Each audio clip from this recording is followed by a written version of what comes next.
Past indefinite tense एक ऐसे काम को ज़ाहिर करने के लिए इस्तेमाल किया जाता है जो गुज़श्ता ज़माने में हुआ हो, यानी माजी की बात है। ऐसे फ़िक्रों का इंग्लिश में तर्जमा करते वक्त वर्ब की दूसरी फार्म इस्तेमाल की जाती है। इन तमाम फ़िक्रात में वर्ब की दूसरी फार्म इस्तेमाल की जाती है। फैसल ने बीए का इम्तहान पास किया। Faisal pass the BA examination. Faisal pass the BA examination. और इसी तरह सवालिया फ़िक्रों का तर्जमा करने के लिए डिड को फ़िक्रे के शुरू में लगाया जाता है। क्या तुमने 1 घंटा पढ़ा? Did you study for an hour? Did you study for an hour? और नफ़ी का फ़िक्रा बनाने के लिए डिड नॉट का इस्तेमाल किया जाता है। उसने फ़कीर की मदद ना की। He did not help the bagger. He did not help the bagger. अगर सवालिया नफ़ी का फ़िक्रा हो तो फ़िक्रे के शुरू में डिड और सब्जेक्ट के बाद नॉट लगाया जाता है। क्या उसने तुम्हें खत लिखा? Did he not write a letter? खत नहीं लिखा। क्या उसने तुम्हें खत नहीं लिखा? Did he not write a letter to you? बाज़ औक़ात किसी बात पर जोर देने के लिए भी डिड इस्तेमाल होता है। वो ज़रूर यहाँ आया था। He did come here. He did come here. वो ज़रूर यहाँ आया था। तो ज़रूर के लिए तो ये पास्ट इंडेफिनिट टेंस तर्जमा करने का तरीक़ेकार हमने सीखा। अब हम कुछ फ़िक्रात की प्रैक्टिस करते हैं। फ़िक्रा नंबर 1 है, मैंने मज़मून लिखने की कोशिश की। I try to write an essay. I try to write an essay. Faisal ने फूल तोड़े। Faisal plucked the flowers. Faisal plucked the flowers.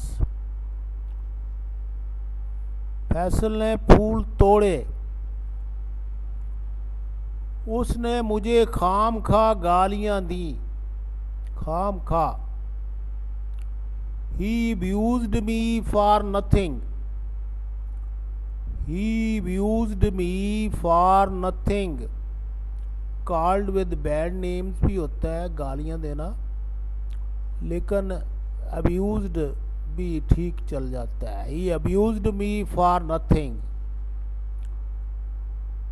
मेरे कज़न ने मेरी कामयाबी पर मुबारकबाद दी। My cousin congratulated me on my success। My cousin congratulated me on my success। अगर शानदार कामयाबी है तो ब्रिलियंट सक्सेस लगा देना है, on my brilliant success, वरना यहाँ पर सक्सेस ही काफ़ी है। तो कज़न की कज़न ही है और कंग्रेचुलेट होता है मुबारकबाद देना। अब देखते हैं आगे फ़िक्रा नंबर 5। इस शर्ट का रंग जल्दी उतर गया। The colour of this shirt worn off soon. इस शर्ट का रंग जल्दी उतर गया। The colour of this shirt worn off soon. पिछली रात मैंने एक डरावना ख्वाब देखा। I saw a dreadful dream last night.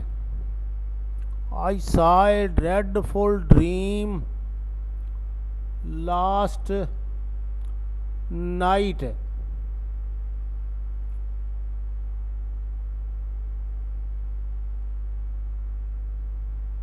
Sweeper ने कमरे में झाड़ू नहीं दिया ना दिया।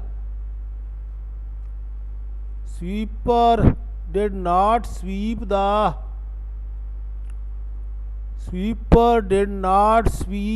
room. Sweeper did not sweep the room. Sweeper झाड़ू देने वाले को कहते हैं स्वीप यानी साफ करना। क्या उन्होंने तुम्हारा इस्तकबाल अच्छी तरह ना किया? Did they not receive you warmly? Warmly का मतलब गर्मजोशी के साथ।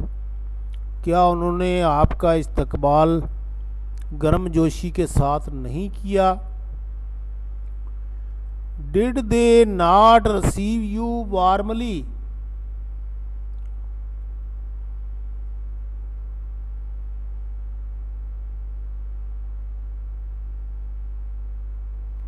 मैंने उसे कान से पकड़ा।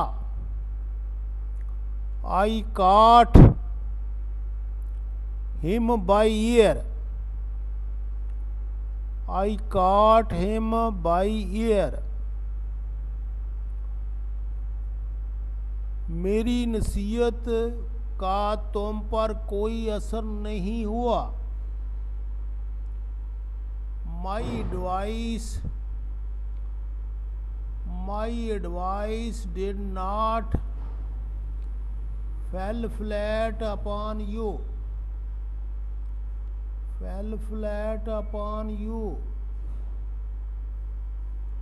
क्या वो सजा से साफ बच गया?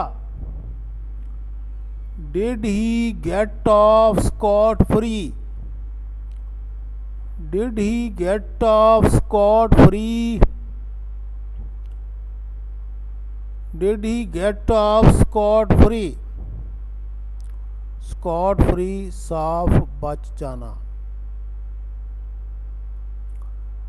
वो आपसे क्यों नाराज है? Why did he get angry with you? Why did he get angry with you? और इसी तरह के और आप अपने दिमाग में लाएं फ़िक्रे और उनकी प्रैक्टिस करने की कोशिश की। देखें स्टूडेंट, जब आप अपनी तरफ से फ़िक्रा बनाने की कोशिश नहीं करेंगे उस वक्त तक अंग्रेज़ी नहीं आएगी। इन फ़िक्रों को आपने पहले अच्छी तरह देख लेना है, असूलों को पढ़ लेना है, उसके बाद इन असूलों के ऊपर फ़िक्रात बनाते जाना है। आसान काम है, इतना मुश्किल कोई नहीं है। तो अगर आप अंग्रेज़ी सीखने में दिलचस्पी रखते हैं तो इसकी स्ट्रक्चर को देखें, फ़िक्रे की स्ट्रक्चर को देखें और उस तरह का फ़िक्रा जो है ये इतनी बार पढ़ें कि आपको ये फ़िक्रे तकरीबन ज़बानी याद हो जाए। और जब इस तरह का कोई फ़िक्रा है तो आपके मुंह से खुद कार तरीके से ही जो है वो अंग्रेज़ी बाहर निकल आए। तो ये बड़ा आसान तरीका है और इससे आप जल्दी, और ये चूँकि एजुकेशनल चैनल है और आपकी रहनुमाई के लिए बनाया गया है, तो बराए मेहरबानी इसको सब्सक्राइब लाजमी करें और लाइक भी कर दिया करें, शेयर भी करें ताकि दूसरे दोस्तों तक भी ये रहनुमाई